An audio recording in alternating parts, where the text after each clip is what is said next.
Okay, day 77, still no Braverman and no Neil Brown.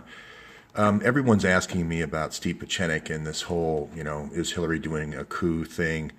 And and Steve Pieczenik is saying the FBI is leading kind of a counter coup.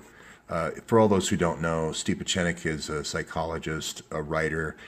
Typically, the CIA or the FBI intelligence community would contract with Steve to put together a team to help a writer make sure that what they were writing about, like a Tom Clancy, that they were describing the actual sources and methods that actually are being used in the field. So he's kind of I'd say, what do they call it, writers who help Hollywood people make sure that things are realistic, consultants, whatever you want to call them. The reason why Pieczenik is a really interesting guy is he was the Assistant Secretary of State or Deputy Assistant Secretary of State for Henry Kissinger. And when you say Henry Kissinger, you may as well just say Council on Foreign Relations. So whenever I hear that, I always kind of pause, and I hear Steve saying a lot of the things that I'm saying, or I hear about it about a week later, which scares me a little bit. But what I would point out today is there's always a way of having a litmus test. A litmus test. If you have a double agent, there's always a litmus test. Like back in World War II, the Dutch had a phrase that only Dutch people could say because you have to learn it as a little kid, and the German spies would always get outed by that. So what I plan to do today is just give a series of litmus tests that can be used in this counter coup operation, counterintelligence, counterinsurgency, whatever you want to call it. But I will say, if you start with the oil, again, it helps you all the way through, and then that's going to lead to arms. Bill, Hillary, Chelsea, Jeff Epstein, Sidney Blumenthal, David Petraeus, all on the Council on Foreign Relations. So, and then you're going to have people like at CNN, Zakaria, or whatever his name is. So realize that that's where they're always coming from, is oil. Okay, so the idea of a double agent is to learn what you're doing all along the way, and giving information to the other side so they can plan against you. So measure, countermeasure type stuff. And this is where spycraft is kind of fun. It gets a little interesting. But again, I say you build in these litmus tests and there's really no place to go. Trump is probably the first president ever to come into a situation like this where there's an active coup boiling with a very well-financed, well-armed adversary and the best military planner that's ever lived. And I'll give him that. There's nobody better than David Petraeus. If you just have to read his plans to learn that really quickly. Now, I'm not saying he makes war go quick. He makes war go as long as possible, and that's of course what they want. But this talk that I've done about Otpor and this disruption, the 90-10, is completely applicable to the operation that's going to be run in the U.S. 90% supposedly peaceful folks are going to be La Raza. They're going to be in the major, all over the country. They're going to have organization and activities protests against Trump. But you're also going to see these gladiators, these 10%, these kind of Sinaloa warriors. They're going to be located in your sanctuary cities. And they're going to use the population centers of Chicago, Los Angeles, Seattle, San Francisco, et cetera, to wherever there's sanctuary cities. They're going to use those just like these guys, the Muslim Brotherhood, use the population of Aleppo as human shields. So they're always going to push the kids in front of the bullets and so forth. And then there's going to be, if Trump overreacts and trying to get somebody, one of these Sinaloa guys to deport him, they're going to push the kid in front of the bullets, and then there's going to be a big protest.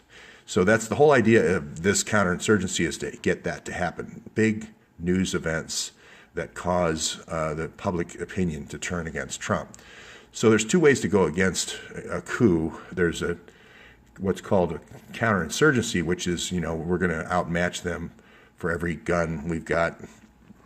For every gun they have, we're going to have two, kind of thing. And then there's a counterintelligence approach, which is infiltrate their organization, find out where their weapons cache is go in covertly in the middle of the night, blow up all the stingers, and then get out. Now, Trump may or may not be aware that that capability exists by using kind of advanced techniques, because the Hillary has already infiltrated the FBI, as I've shown in previous slides and previous presentations. So she can have the FBI. I'll go to the next slide. Well, here she is. She can have the FBI say, well, no, Mr. Trump, you need to get a search warrant for that, and it's going to take 3 weeks, and we'll have to get a federal judge to look at that.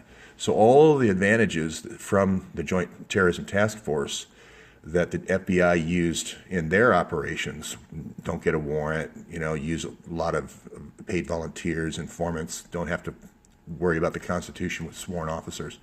That's going to be used against Trump now. Now the FBI is going to be saying, oh, we got to dot our I's and, cross our T's here. So plus you have this covert group that can do operations all over the country as well. So this is a really kind of a tricky situation. And again, I want to point out that if you have to understand that Hillary was the shadow Secretary of State. So she was the shadow Attorney General with Janet Reno. So, they were picked. Well, Albright was in before Hillary got in there, but she quickly let Hillary become the shadow Secretary of State. And then Janet Reno was picked from the beginning to be a shadow Attorney General. So Hillary has had this kind of counterinsurgency thing since Waco, OKC, the first World Trade Center bombing, and so forth. So the plot really thickens here with Trump because you've got a spy organization inside the country, plus the leading law enforcement organizations are against you. Plus you've got a foreign policy school, basically, that's taught people how to use stingers against government, Air Force and so forth, helicopters, for about 35 years or 37 years now. So Trump's really got a tall order. On top of that, their intelligence is far better than your intelligence. They've taken all these hacks and put them into this database, and now they can start picking off this counterinsurgency, random acts of violence against people on this list. That's how counterinsurgency works. It doesn't make any sense. You want to do one over here and then one over there, and it's called variation for effect. So, again, great intelligence. Trump will be knocked down at every point along the way. Oh, you can't look at a personnel record, Mr. Trump. That's violation of HIPAA or violation of Privacy Act or whatever. So Trump's hands are tied. And this whole idea is box Trump in, box him in, so he has no alternatives. And then eventually he'll, get frustrated or say something or lash out, and then the media can attack that. That's the strategy. So here's my first litmus test. If the FBI really is servicing the Trump administration and trying to work with the Trump administration, immediately publish the 650,000 emails. What I'm saying here now is the 650,000 emails isn't just a matter of justice. It's a matter of national security and survival. If we don't unhook or shine some light on this network right now, our national security is at risk. We're enabling the coup. There is no other. If the only way to execute a counterintelligence plan instead of a counterinsurgency means lots of burning buildings and lots of dead kids. Counterintelligence is this, which is just release the information, and then you have survivability, because then all the hidden network becomes visible. And every time you have this type of thing, this is classic obstruction, and this means they're against you. If they're with you, this stuff doesn't happen. So a good litmus test would be, will you send 200 agents to Haiti to look into the Monica Peterson murder? So that's and here again, here's another litmus test. I showed yesterday that Comey has had Mark Rich's 2 steamer trunks full of documents that Rudy Giuliani had 33 years ago now. And if he publishes all of those documents, this is 34 years old, without redaction. I know he put some of them out there with redaction, but if he publishes them all without redaction, I don't think he's going to endanger any FBI agent's life with that. Most of the people involved in the crime syndicate are dead. That's a litmus test. If he doesn't, that means, oops, he's not pronouncing the Dutch phrase right. Oops, that's the German spy. So I'm offering two very simple litmus tests. If this quid pro quo comes back redacted, and we don't know who the FBI agent that was doing the quid pro quos going all the way back to Mark Rich, then that's another litmus test of, hey, something's going on here. We've got a coup going here. If he recuses himself from the Huma case and the Hillary case, that's a good sign. If Kadzik is removed from doing the Huma and Hillary server, and we publish all the Fast and Furious and IRS documents that are sealed, as well as the Petraeus case, then that's a good sign. These are litmus tests. So I'm just offering some simple litmus tests that we can see if our intelligence community is on our side or not, or on the side of the coup. So this is coup counter coup, really. Again, do we go back and look at all the hacking records and expose this Chinese hacking team and what they've been doing? We're all worried about what Russia did with, the Putin putting yard signs in for Trump. But let's go back and actually look at what these guys got, the information. Let's publish what they received. If they got the F-35, it's better that everyone knows that right now. If they got some kind of missile defense system, it's better that everyone knows that. I'm not saying publish the plans to the F-35. I'm just saying the metadata. What did they get? What were the files?